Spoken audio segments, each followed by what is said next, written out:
চিংড়ির মালাইকারির অনেক রেসিপি তো আমরা ট্রাই করে থাকি, তবে আজকে আমি শেয়ার করব কিভাবে খুব সহজ উপায়ে চিংড়ির মালাইকারি বানিয়ে নেওয়া যায়, যেটা খেতে হবে খুবই সুস্বাদু।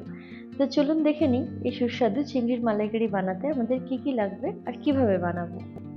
তো অবশ্যই প্রথমে তো নারকেলের দুধ লাগছেই, আর সঙ্গে লাগছে আদা রসুন বাটা, দুটো মিডিয়াম সাইজের পেঁয়াজ বাটা, একটা মাঝারি মাপের টমেটো বাটা।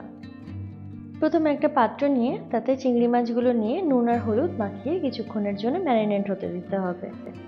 চিংড়ি মাছগুলো মাথা সমেত নিয়েছি, মাথাগুলো ভালোভাবে পরিষ্কার করে নিয়েছি, আর ওপরের যে খোলাটা সেগুলো ছাড়িয়ে নিয়েছি। মাছগুলো মাখিয়ে নিয়ে কিছুক্ষণ রেখে দেবো। এবার একটা কড়াই নিয়ে তাতে দিয়ে দিচ্ছি পরিমাণ মতো সাদা তেল।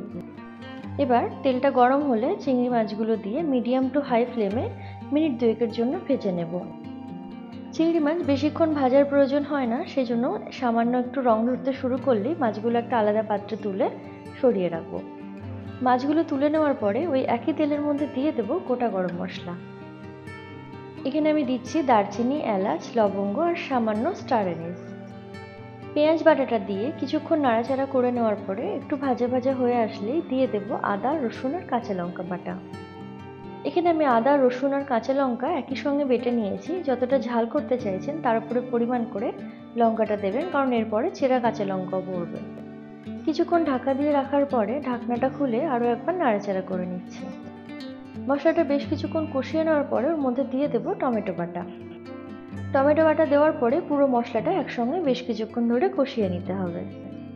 এবার দিয়ে দেবো স্বাদ অনুযায়ী নুন, সঙ্গে হাফ টিস্পুনের একটু কম ভাজা জিরে, ভাজা ধনের গুঁড়ো, আর সঙ্গে দিয়ে দিচ্ছি পরিমাণ মতো হলুদ গুঁড়ো। মশলাগুলো একসঙ্গে ভালোভাবে মিশিয়ে নিয়ে একদম ফ্লেমটা লো টু মিডিয়াম করে ঢাকা দিয়ে রাখবো যতক্ষণ না তেল ছেড়ে আসছে। কিছুক্ষণ ঢাকা দিয়ে রাখার পরে মশলা থেকে তেল ছেড়ে আসতে শুরু হলেই ওর মধ্যে দিয়ে দেবো সামান্য পরিমাণ চিনি। এখানে চিনিটা দেওয়া আবশ্যক, কারণ চিনিটা দিলে স্বাদটা আরও বেড়ে যায়। এবার গ্যাসের ফ্লেমটা একদম লো করে দিয়ে নারকেলের দুধটা এর মধ্যে মিশিয়ে নেব। আধ বাটি নারকেলের দুধ নিয়েছি, আর আধ বাটি জল আমি এর মধ্যে মিশিয়ে নিলাম। যতটা ঝোল করতে চাইছি তার উপরে পরিমাণ করে জলটা নিতে হবে। প্রথমে যে নারকেলের দুধটা দিয়েছিলাম তার সঙ্গে কোনো জল মেশানো ছিল না। এবার কয়েকটা চেরা কাঁচা লঙ্কা এর মধ্যে দিয়ে দিলাম। গ্যাসের ফ্লেম একদম বন্ধ করে বা একদম লো করে নিলে যে দুধটা ছেড়ে যাবে সেই ভয়টা আর থাকে না।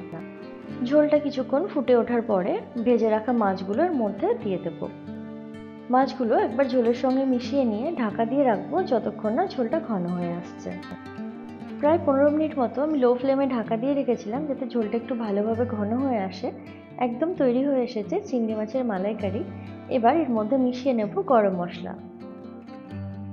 আমি এখানে একটু ঘন করেই বানাতে চেয়েছিলাম, সেজন্য এরকম ঝোল রেখেছি, তবে আপনারা একটু চাইলে পাতলা রাখতে পারেন।